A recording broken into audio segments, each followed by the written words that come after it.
Let's think about spoofing attacks.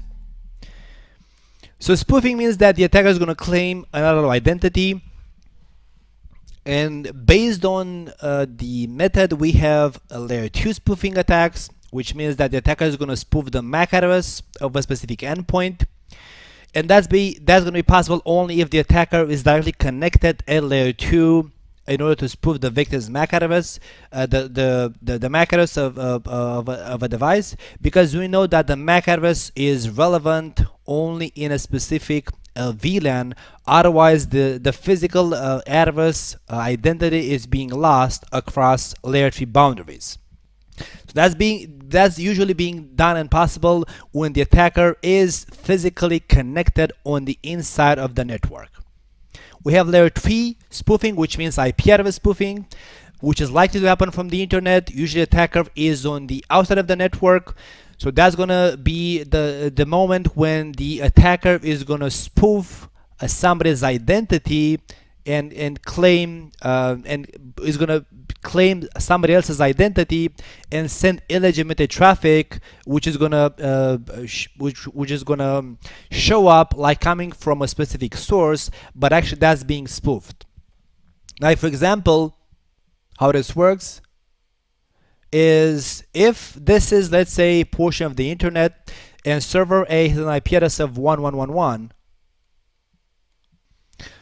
and for example router 4, and let's say PCA has an IP address of 222, and let's say those two systems have some kind of security in place, like a filtering being done so that they only allow traffic back and forward between themselves. So PCA and server A, they don't accept any kind of traffic from other sources. So if the attacker wants to actually communicate with any of those devices, its best chance is, like if this is the attacker in here,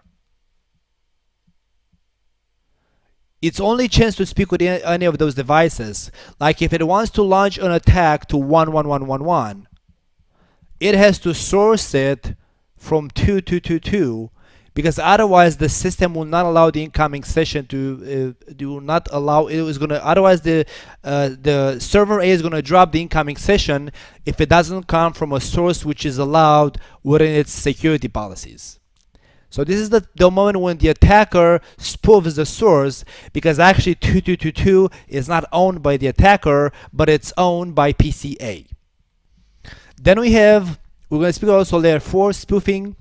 We have also layer 7 spoofing, which means the application spoofing. This attack can happen from both the inside and the outside. Like from the inside, somebody can spoof the DHCP server in order to break make the DHCP server not being able to provide IP addresses, or to deplete the DHCP pool of IP addresses from the server.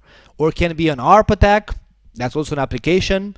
So layer 7 application, it depends at which OC layer the application runs, because DHCP is not a layer 7 OC layer, but it's a layer 4 TCP/IP stack level.